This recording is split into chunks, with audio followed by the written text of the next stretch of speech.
Hi guys, my name is Leah Mayer and I'm a political science major at Santa Fe College. Today I'll be talking about surfing and how different waves around the world are formed. My passion for surfing started about 3 years ago when I saw a movie called Chasing Mavericks. Mavericks is a place in the United States that I will soon be talking about. Even though I'm not the best at surfing, I still try to do my best and learn a little each time I can go. One favorite place of mine that I hope to visit one day is Tahiti. There's a specific wave called Chopu, which is known to be the heaviest wave of the world.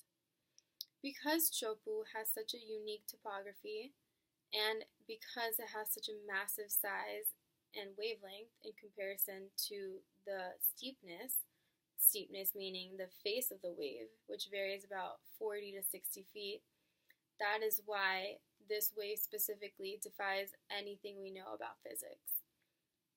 Normally, waves occur in shallow waters, but in Tahiti's unique topography, it starts with very deep waters and a slow incline towards shallow waters.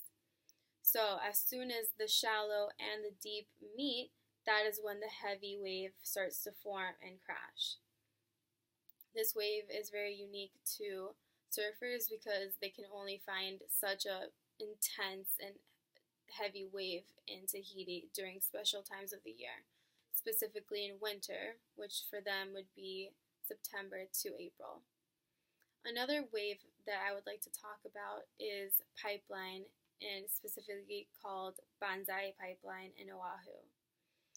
This wave is a very interesting wave because of its unique topography as well.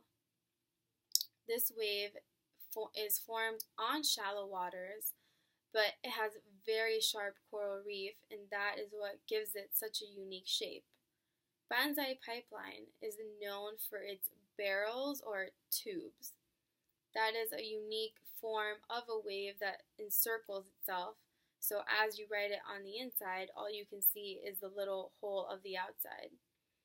That is why it attracts many surfers from around the world, and they are so intrigued to view such a thing. Eddie Aoki is a lifeguard and a surfer that for 20 to 30 years lived on Banzai and paid attention to the waves and learned its mechanics every day for those amount of years.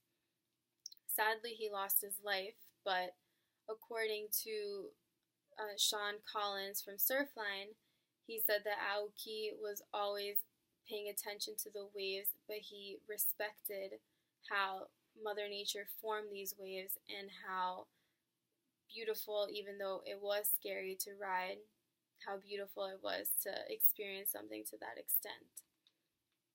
The last wave I will be talking about is called Mavericks. Mavericks is the one I was talking about earlier in the movie that I saw. Mavericks is located in California, specifically in Half Moon Bay. This wave is by far the most unique. Even though it's not the heaviest, it has very cool characteristics. Mavericks is formed on a very deep, like 2 mile long ocean trench. So there's no shallow waters reaching Mavericks. And this wave forms in such specific times of the year that when people get invitations to ride the surf contest, you get one call one day and you have to fly in the next day to catch the swell. Maverick specifically his face is about 60 to 70 feet high, and it's known to either be giant monsters or very calm, shallow waters. Every day it varies, but typically its swells come in January through March. My favorite place to go to is Mavericks because of how beautiful it is and how bizarre it is to see an enormous wave miles out from the water. But so what also makes it unique is that because it has sharks also, it also has boulders that make it even scarier to surf. However, surfing waves to these extent are just beautiful things in life that someone needs to experience. So thank you for having me, and this is my card.